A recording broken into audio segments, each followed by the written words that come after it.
ॐ अखण्डमण्डलाकारं व्याप्तं येन चराचरं तत्पदं दर्शितं येन तस्मै श्रीगुरवे नमः। आपण समस्तଙ୍କୁ ମୋର ଅନ୍ତରର ଗଭୀରତମ ପ୍ରଦେଶରୁ ବିନମ୍ର ପ୍ରଣାମ।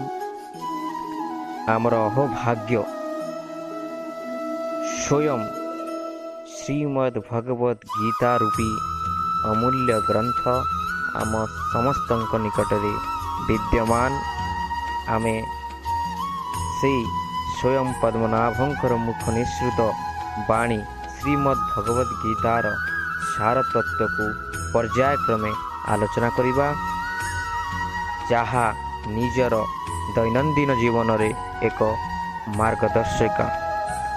ପ୍ରଥମେ ଆଜି ଆଲୋଚନା କରିବା ଅନ୍ତରାତ୍ମା ଓ ବିଶ୍ୱାସ ବିଷୟରେ।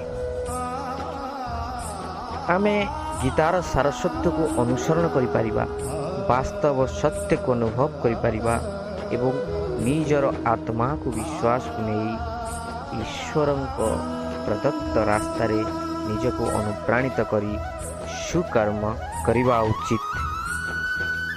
କାରଣ ଈଶ୍ୱର କହିଲେ, ନୈନଂ ଛିନ୍ଦନ୍ତି ଶାସ୍ତ୍ରାଣି ନୈନଂ ଦହତି ପାବକ ନ ଚୈନ କ୍ଲେଦୟନ୍ତପୋ ନ ଶୋଷୟତି ମରୁତ। ଅର୍ଥାତ୍ ଆତ୍ମାକୁ ଶସ୍ତ୍ର କାଟିପାରେ ନାହିଁ, ଅଗ୍ନି ଏହାକୁ ଦଗ୍ଧ କରିପାରେ ନାହିଁ, ଜଳ ଆର୍ଦ୍ର କରିପାରେ ନାହିଁ କିମ୍ବା ବାୟୁ ଶୁଷ୍କ କରିପାରେ ନାହିଁ। ତେଣୁ ନିଜ ଉପରେ ଭରସା ରଖି କାର୍ଯ୍ୟ କରିଚାଲନ୍ତୁ, ନିଜେ ହିଁ ନିଜକୁ ପରିଚାଳନା କରନ୍ତୁ। ନିଜ ଦ୍ୱାରା ହିଁ ନିଜର ଉଦ୍ଧାର ହେବ। ନିଜର ବୁଦ୍ଧିକୁ ନିମ୍ନଗାମୀ ହେବାକୁ ଦିଅନ୍ତୁ ନାହିଁ, କାହିଁକି ନା ମନୁଷ୍ୟ ନିଜେ ନିଜର ମିତ୍ର ଆଉ ନିଜେ ନିଜର ଶତ୍ରୁ ଅଟେ। ଉଦ୍ଧରେ ଦାତ୍ମନାତ୍ମନଂ ନାତ୍ମାନବସାୟତେ ଆତ୍ମୈବ ଆତ୍ମନୋ ବନ୍ଧୁରାମୈବ ରିପୁରାମଣଂ।